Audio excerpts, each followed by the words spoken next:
उनके भक्तों ने ये करा है, उनके भक्तों ने ये माध्यम बनाया है उनको मिलने का। भगवान ने कभी भी नहीं कहा मुझे एक दिया जलाओ। क्यों? उसको दिया कौन दे सकेगा जिसने हमारे लिए सूरज दादा को दे दिए, ऊपर में सूर्य नारायण को पूरे दिन प्रकाश देते हैं। घर में अगर ज्योत भी ना जले तो घर में प्रकाश रहता है। उनको हम क्या एक दिया जला के खुश कर देंगे?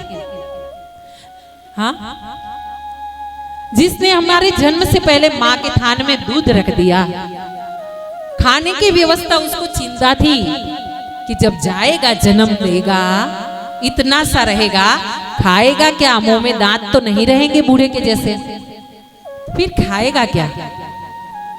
उसने चिंता की, दूध की व्यवस्था की, और दूध भी इतना हल्का मीठा शुद्ध, तकलीफ ना हो बच्चे को, है ना? जब तक माँ गटर पटर ना खा ले।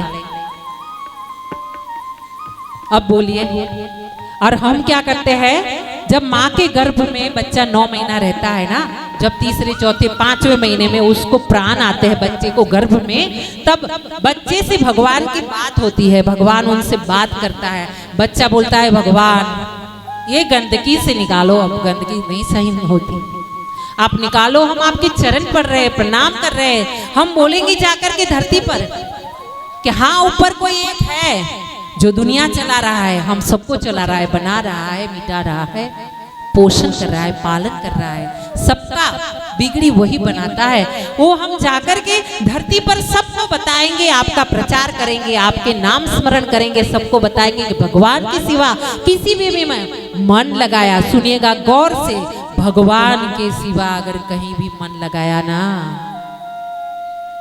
पश्चाताप के सिवा कुछ नहीं आएगा। जैसे धुएं में हाथ डालो, धुआं हाथ में नहीं आता है ना, जैसे रेत से मुट्ठी भरो, रेत सरकती जाती है, ऐसे ही ये संसारिक जीवन है। धुआं में हाथ डालो, कुछ नहीं आने वाला। एक वो है, उसके सिवा कुछ भी नहीं। हम हैं, वो भी वो है, आप है, वो भी वो है, क्योंकि सब में वो समाया है। कण कण में ये जो सब चल रहा है, ये सब पड़ा है, सब में भगवान है, वरना ये संभव नहीं, ये स्थिति हो नहीं सकती। खुद भगवान ने यही बताया है, मैं सब जगह हूं और मेरे से ही सब है, मेरे सिवा कहीं भी कुछ नहीं है। तो भगवान को सब जगह साक्षी मान करके उनका पूजन, पाजन, नाम स्मरण करना है। यहाँ पे दिया गया है 9 प्रकार की भक्ति: श्रवणम, कीर्तनम, विष्णु स्मरण, पाद सेवनम, अर्चनम, वंदनम, दास्यम, सख्यम, आत्मनिवेदनम।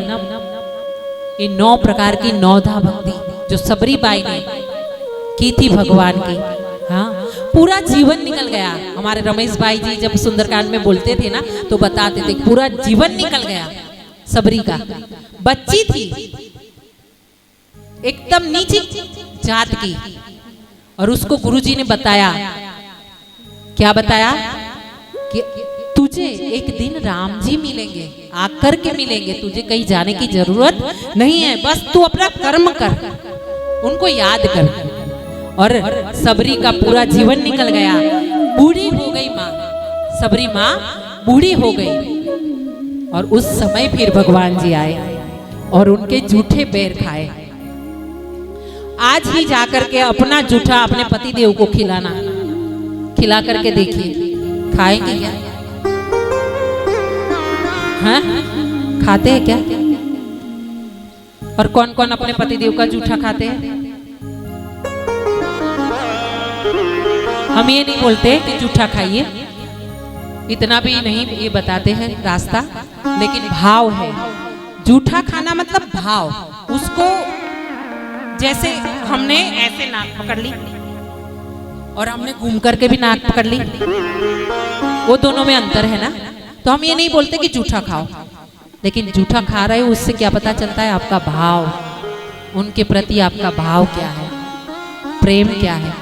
और एक बात सच्ची में बताते हैं, अपने पति देव का पूजन कीजिए, बाकी भागवत में भी मत आइए। पति देव को अनुकूल हो जाइए, वो कैसे भी रहे, उनको अनुकूल हो जाइए, मंदिर मत आइए। हम बोल रहे हैं, पाप लगे तो हमें लगे, दिया जलाइए ना घर पे ना जलाइए, आरती कीजिए ना कीजिए, नाम स्मरण कीजिए ना कीजिए, लेकिन अपने पति देव की सेवा रात को जब बिजनेस से आए, नौकरी से आए ना, खाना खा लो ना, अपने रूम में जाओ ना, तो उनके चरणों में एक बार बैठ के 2 बार पांव दबा दो उनके। सही बता रहे हैं, इससे बड़ी सेवा दुनिया में कहीं भी कोई नहीं है, इससे बड़ा पुण्य कोई नहीं है। और एक पत्नी जो धर्म पत्नी है उसके लिए इससे बड़ा पुण्य कछु ना है भाई। अब हमको लगता है कि बहनों को शर्म आ रही है। जब पति पत्नी हो आप तो शर्म किस बात की, पति की सेवा करनी है ना, तो उसमें शर्म किस बात की। समझो वही कृष्ण है और आप राधा, है ना।